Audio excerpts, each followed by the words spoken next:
Olá, tudo bem? Paz. Eu tenho a palavra de Deus para compartilhar com você nessa reflexão, com base na meditação de 4 de fevereiro, cujos capítulos da leitura do dia são Romanos 16 e Êxodo 4 e 5. E eu quero compartilhar com você uma palavra muitíssimo importante, com base em Êxodo, capítulo 5, versos 6 a 9. Se você puder pegar sua Bíblia, vai ser uma bênção para você acompanhar a leitura. Êxodo 5, de 6 a 9. Assim diz a santa e poderosa palavra de Deus. Portanto, deu ordem Faraó, naquele mesmo dia, aos exatores do povo e aos seus oficiais, dizendo: daqui em diante, não torneis a dar palha ao povo, para fazer tijolos, como fizestes antes. Vão eles mesmos e colham palha para si. Eles imporeis a conta dos tijolos que fizeram antes. Nada diminuireis dela, porque eles estão ociosos.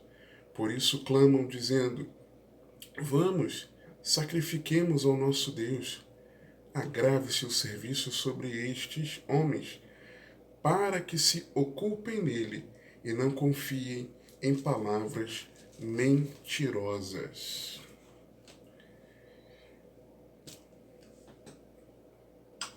Certa vez, eu fiz uma breve pesquisa com irmãos que acompanhavam o conteúdo, alunos e irmãos que acompanhavam o conteúdo compartilhado pelo site, pelas mídias, de um seminário bíblico que eu dou apoio já há vários anos, para nós entendermos melhor as necessidades dos irmãos no aprendizado, no conhecimento. E eles nos responderam como suas principais dificuldades em relação à palavra de Deus o seguinte: falta de tempo ou de horário fixo para meditação e estudo bíblico. Não tinha um tempo ou um horário fixo, né? Era quando desce, né? Quando surgisse uma folguinha. Não consegue entender e interpretar o que medita, então até consegue ler, meditar a palavra, mas não consegue entender e interpretar. Não consegue lembrar e guardar o que medita. Não consegue lembrar e guardar. Teve gente que respondeu que faltava base bíblica. Olha, eu leio, até entendo, mas eu percebo que falta um background, né? Falta um contexto mais amplo, que falta base.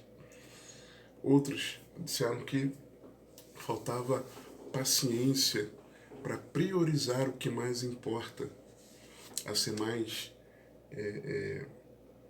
mais ali específico, e sofrendo com o imediatismo, né? Como não conseguia ir no foco daquilo que era o ideal para a sua transformação, para o seu prioridade, né? Para a sua transformação, para o seu crescimento, e na vastidão de conteúdo a pessoa queria já ter respostas imediatas, né, para os seus anseios. Excesso ou desorganização de conteúdos de apoio. Tem muita gente falando muita coisa, inclusive heresias. A quantidade e a velocidade das informações do cotidiano sufocam o que aprende. Então, não é apenas que tem um excesso ou desorganização de conteúdos de apoio. Tem muita coisa por aí. Mas o querer acompanhar a muita coisa por aí faz com que aquilo que de verdade é o essencial e se aprenda fique sufocado. Isso às vezes acontece, eu percebo com alguns irmãos, E aí eu falo irmãos com que eu tenho mais proximidade, muitas vezes, seja onde eu congrego, ou seja em uma das igrejas do nosso ministério, eu já vi que, muitas vezes, coisas que nós aprendemos na nossa igreja, que é a palavra de Deus, quando a pessoa coloca diante do que ela acompanha fora, né, vídeos, muitos canais no YouTube, muitos professores, aquilo fazia com que o que ela aprendia no culto de domingo ou no meio da semana ficasse sufocado.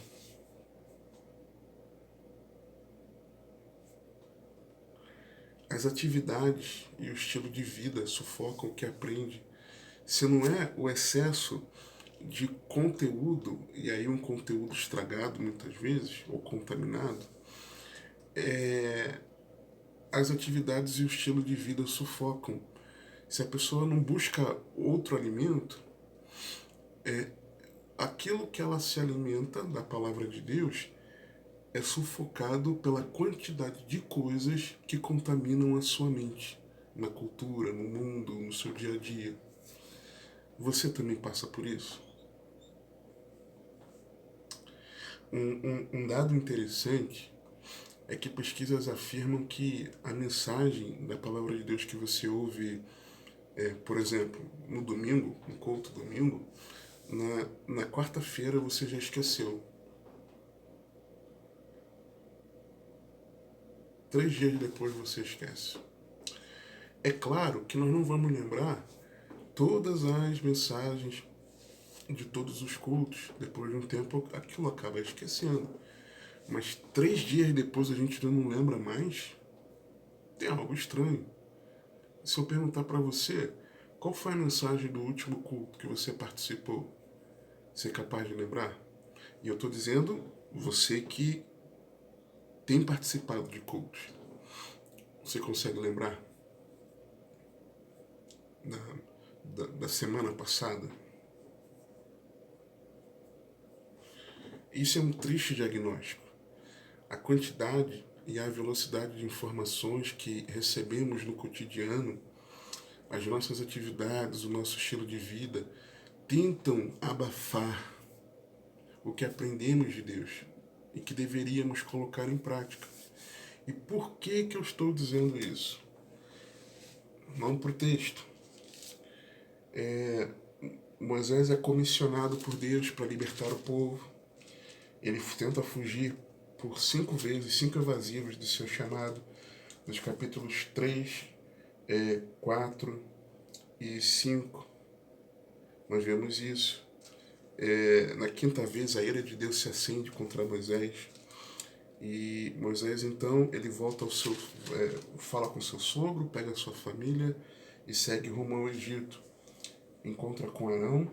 Ele conta aquilo que Deus havia falado.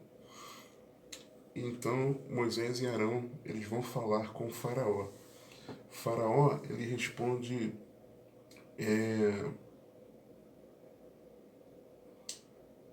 versículo 4 do capítulo 5. Versículo 2, melhor dizendo, do capítulo 5. Mas Faraó disse: quem é o Senhor cuja voz eu ouvirei para deixar ir Israel? Não conheço o Senhor, nem tampouco deixarei ir Israel.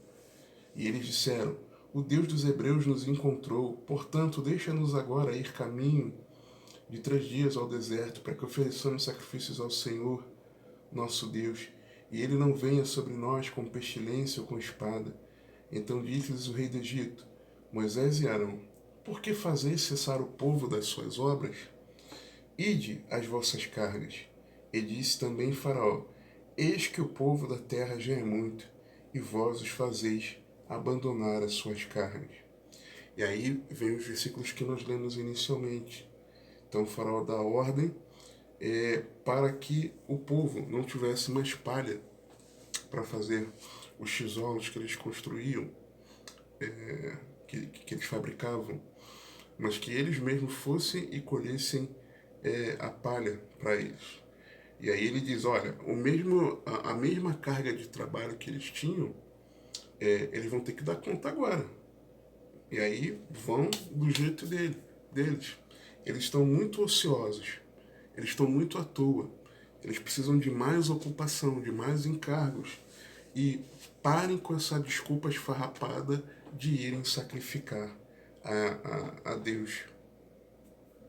Eles precisam se ocupar. Eles precisam se ocupar e pararem de confiar em palavras mentirosas. Ou seja, a palavra de Deus na boca de Moisés e Arão, o faraó estava dizendo que eram palavras mentirosas. Eu vou dar ocupação para eles, a ponto deles não conseguirem ter foco naquilo que está sendo falado, e o que está sendo falado vai ser considerado mentira.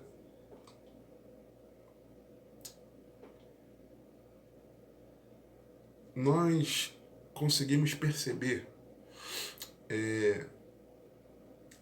as ciladas em que caímos quando o encargo sobre nós aumenta, quando o trabalho, o estudo, as demandas familiares, as demandas dos projetos pessoais estão nos distanciando do propósito de servir a Deus em amor e fidelidade. Você tem percebido isso? E mais, nós temos percebido que isso está tentando fazer com que a palavra de Deus seja desacreditada por nós. Nós estamos percebendo os ardis do diabo, nos colocando ocupação. Versículo 12. 10 em diante, né?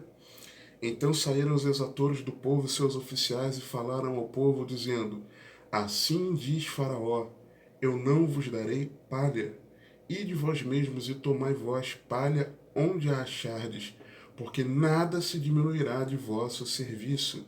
Então o povo se espalhou por toda a terra do Egito, a colher restolho em lugar de palha. E os exatores os apartavam, dizendo: Acabai vossa obra, a tarefa de cada dia, como quando havia palha. E aí, nessa busca em poder atender a demanda que aumentou, com os cuidados da vida, o povo se espalha, deixa de estar junto.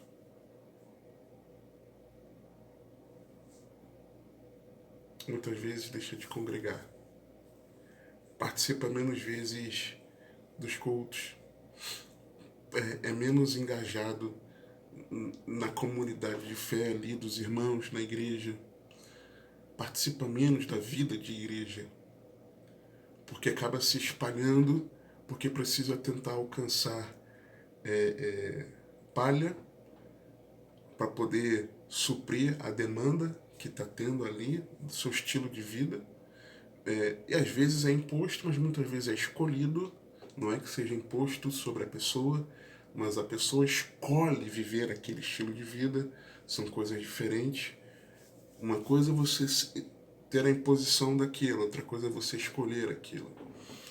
E no lugar de conseguir a palha que precisava, o que consegue são restolhos.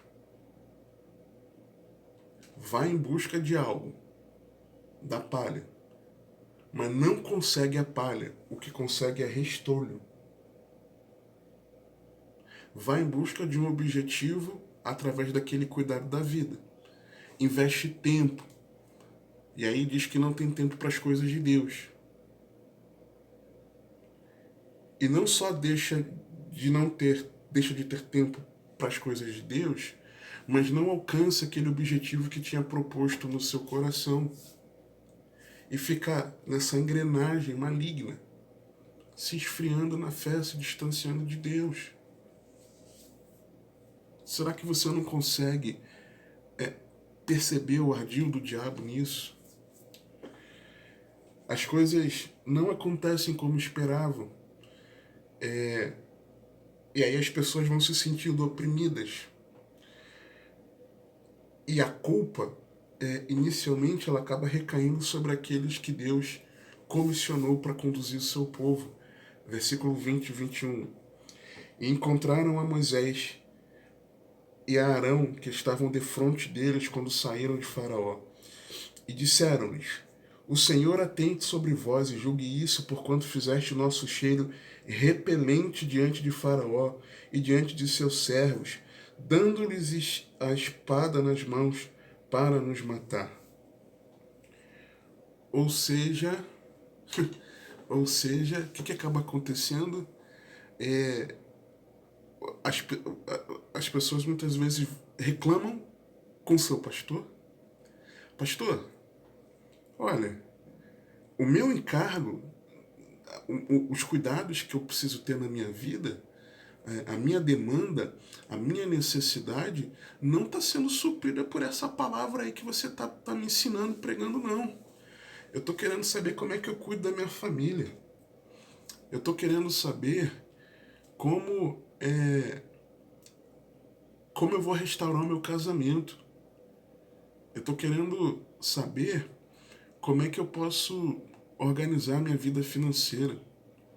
Eu estou querendo saber como é que eu posso conquistar meus sonhos. Eu estou querendo saber como é que eu posso obter uma promoção no meu trabalho. Como é que eu posso me tornar um empresário? Como é que eu posso encontrar um grande amor? Essa palavra aí, me dizendo que vai me libertar do meu Egito espiritual para me conduzir a uma terra prometida, ah, não. Eu não quero isso, não. Isso aí tá fazendo só o encargo aumentar na minha vida e eu não tô querendo mais isso, não. Não é verdade? E aí, as pessoas passam a falar mal, a desrespeitar, a desonrar e a desobedecer seus pastores, desacreditando da direção que o Espírito Santo deu a eles na palavra para pastorear o rebanho de Deus, até o ponto que começam a culpar diretamente a Deus. E esse é o ponto. Esse é o ponto. Mas eu já vou voltar ao ponto. No versículo 22, então, tornando-se Moisés ao Senhor, disse: Senhor, por que fizeste mal a este povo? Por que me enviaste? Porque desde que me apresentei a Faraó para falar em teu nome, ele maltratou este povo, e de nenhuma sorte livraste o teu povo. E aí, o pregador do evangelho, e aí aquele que que também seja o pastor, ao invés dele entender, enxergar o ardil do diabo, acaba caindo no canto do maligno e começa a dar crédito ao povo.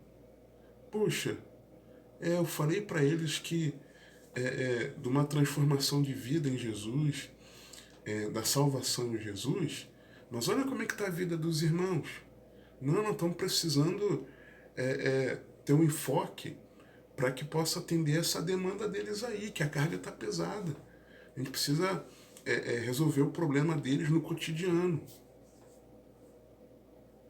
E às vezes o próprio pastor, a própria liderança ou o pregador, ele acaba caindo também nesse engano. Mas voltando ao ponto de que até que as pessoas começam a culpar diretamente a Deus.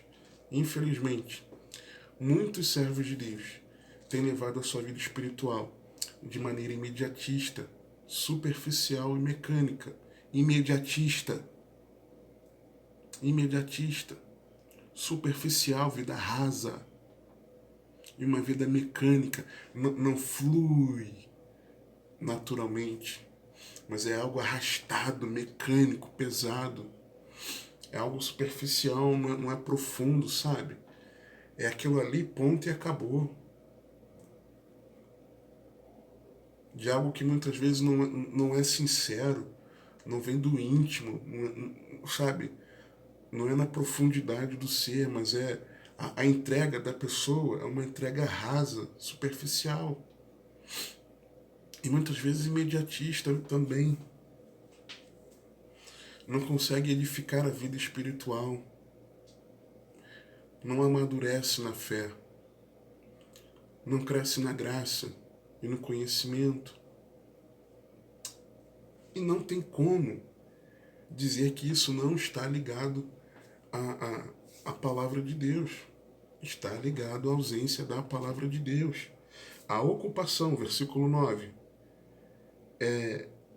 ela acaba fazendo com que não se confie na palavra de Deus.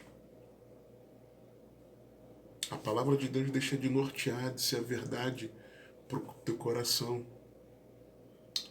E eu enxergo que se a pessoa tem morrido espiritualmente, aquilo que vai vivificá-la espiritualmente é a santa e poderosa palavra de Deus. Eu tenho plena convicção de que a palavra de Deus tem poder de transformar a realidade de qualquer pessoa. Quando essa palavra ela está implantada no coração. Nós somos vivificados na palavra quando nós estamos precisando de consolo. Salmo 119, verso 50. Isto é a minha consolação na minha aflição, porque a tua palavra me vivificou. As demandas da vida estão grandes, estão altas. Seja vivificado na palavra de Deus. Somos vivificados na palavra quando as grandes aflições surgem diante de nós. Salmo 119, verso 7. Estou aflitíssimo. Vivifica-me, ó Senhor, segundo a tua palavra. Está aflito, está angustiado, não sabe como vai ser. Seja vivificado na palavra de Deus. Somos vivificados na palavra de Deus diante das grandes demandas da vida.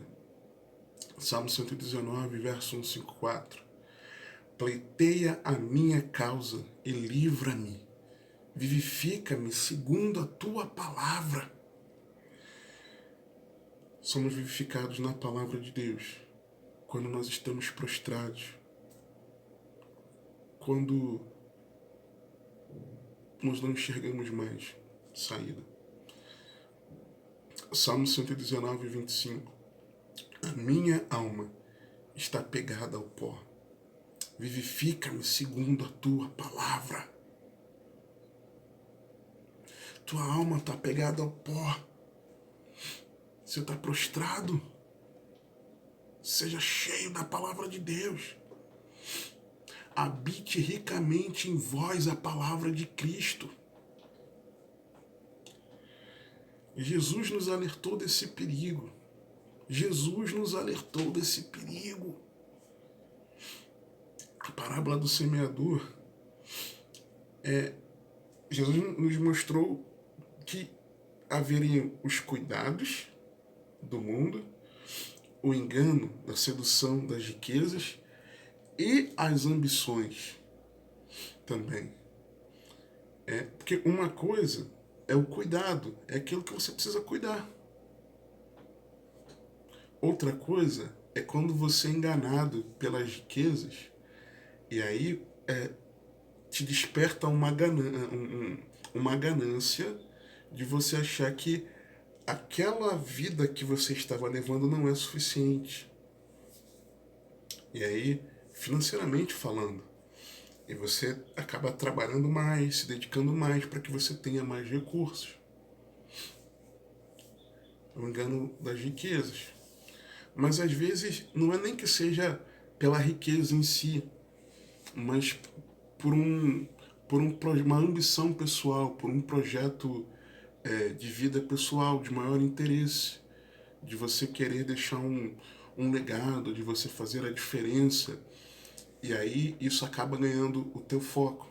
Jesus alertou, Marcos 4, 18 e 19, dentro da parábola do semeador. E outros são os que recebem a semente entre espinhos, os quais ouvem a palavra, mas os cuidados deste mundo e os enganos das riquezas e as ambições de outras coisas, entrando, sufocam a palavra e fica infrutífera. Exatamente verso 9 de Êxodo 5. Ocupados com as outras coisas, a palavra fica infrutífera. Jesus nos alertou em Lucas, no capítulo 8, verso 7, que não é que já tinha os cuidados, o engano das riquezas e as ambições, e depois surgiu a palavra. Na verdade, acabam crescendo juntos. Ou que surgiu de repente, né? Lucas 8, 7. E outra caiu entre espinhos e, crescendo com ela, os espinhos a sufocaram. Cresce junto. É quando você está com o coração dividido. Com o coração dividido, você dá o mesmo tipo de atenção à palavra a que você dá às demais coisas. O que acontece?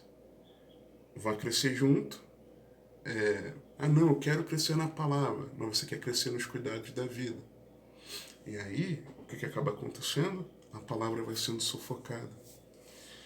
Jesus também nos alertou que esse fruto é um fruto aparente, que às vezes nós achamos que crescemos na palavra. Lucas 8, ainda, no verso 14. E aqui caiu entre espinhos, esses são os que ouviram, e indo por diante são sufocados com os cuidados e riquezas e deleites da vida, e não dão fruto com perfeição.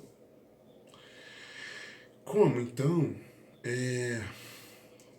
Como é que resolve isso? Em que a palavra está sendo desacreditada. Em 3 importantes ações em Cristo. Capítulo 6, verso 6. Os israelitas se queixam a Moisés e Arão. Moisés vai orar e o Senhor, ele responde a Moisés e diz: olha, agora você vai ver o que eu vou fazer, como eu vou libertar esse povo. Eu apareci a Abraão, a Isaac e Jacó como Deus Todo-Poderoso, mas pelo meu nome, o Senhor, não lhes foi perfeitamente conhecido. Estabeleci a minha aliança com eles para dar-lhes a terra de Canaã, a terra de sua peregrinação, na qual foram peregrinos, e também tenho ouvido o gemido dos filhos de Israel, aos quais os egípcios fazem servir, e lembrei-me da minha aliança. Agora o verso 6, presta atenção, acompanha comigo. Portanto, dize aos filhos de Israel: eu sou o Senhor, e vos tirarei de debaixo das cargas. Primeira coisa, o Senhor promete aliviar as nossas cargas. Verso 6, na parte A. E vos tirarei de debaixo das cargas dos egípcios. Mateus 11, 28 a 30. Vinde a mim, todos os que estáis cansados e oprimidos ou sobrecarregados, e eu vos aliviarei. Tomai sobre vós o meu jugo, e aprendei de mim, que sou manso e humilde de coração, e encontrareis descanso para as vossas almas, porque o meu jugo é suave e o meu fardo é leve. Em Jesus tem alívio das cargas. Continuando, versículo 6 de Êxodo 6. E vos livrarei da servidão. Segundo aspecto da obra de Cristo, nos aliviar das cargas, dando descanso para as nossas almas, mas também, em segundo lugar, nos livrando da servidão. Livrando-nos da servidão, do pecado. Romanos 6, 22 e 23. Mas agora, libertados do pecado e feitos servos de Deus, tendes o vosso fruto para a santificação e, por fim, a vida eterna. porque o salário do pecado é a morte, mas o dom gratuito de Deus é a vida eterna por Cristo Jesus, nosso Senhor. Aleluia. E terceiro aspecto da obra de Cristo, vemos aqui na parte final do versículo 6 de Êxodo 6, e vos resgatarei com braço estendido e com grandes juízos. Jesus nos resgatou de volta para Deus. Mateus 20, 28. Bem como o Filho do Homem não veio para ser servido, mas para servir e dar a sua vida em resgate de muitos. Atos 20, 28. Olhai, pois, por vós e por todo o rebanho sobre que o Espírito Santo vos constituiu bispos, para apacentardes a igreja de Deus, que ele resgatou com seu próprio sangue. Gálatas 3, 13 e 14. Cristo nos resgatou da maldição da lei, fazendo-se maldição por nós, porque está escrito: maldito todo aquele que for pendurado no madeiro, para que a bênção de Abraão chegasse aos gentios por Jesus Cristo, e para que pela fé nós recebamos a promessa do Espírito Santo. Em Jesus nós temos alívio das carnes. Em Jesus nós somos livres da servidão do pecado. Em Jesus nós somos resgatados para Deus. Cuidado, muito cuidado com os cuidados da vida. Isso pode estar fazendo você morrer espiritualmente. Mas quando você dá crédito à palavra de Deus, quando você dá crédito ao que a palavra de Deus diz, que em Jesus você tem alívio da carga, você tem e encontra descanso para sua alma, que você tem libertação do pecado e que você foi resgatado pelo precioso sangue de Jesus, quando você dá ouvidos ao que a palavra de Deus diz, porque o verso 6 diz: portanto, diz aos filhos de Israel, eu vou fazer isso, isso e isso. Quando a resposta de Deus para Moisés foi: diga a eles o que eu vou fazer. Diga a eles. Qual é a resposta quando você não tem vivido a palavra de Deus, ou tem desacreditado dela, não tem conseguido crescer nela? A resposta é palavra de Deus. O que ela revela da obra de Cristo para a sua vida. Amém? Deixa aqui, você ter acompanhado no primeiro comentário, no comentário em destaque, e também na descrição, geralmente eu deixo também o link para você acessar o plano de leitura e você acessar a meditação, reflexões em cada capítulo. Deixei organizado lá no Telegram, só você acessar, para que você possa acompanhar e crescer, tá certo? Se essa mensagem, se essa reflexão fez sentido para você, compartilhe essa mensagem para que mais pessoas possam ser despertadas com esse grave perigo dos cuidados da vida, certo? Que o Senhor te abençoe e te guarde, que Ele te conduza e governe a sua vida, porque você tem acesso.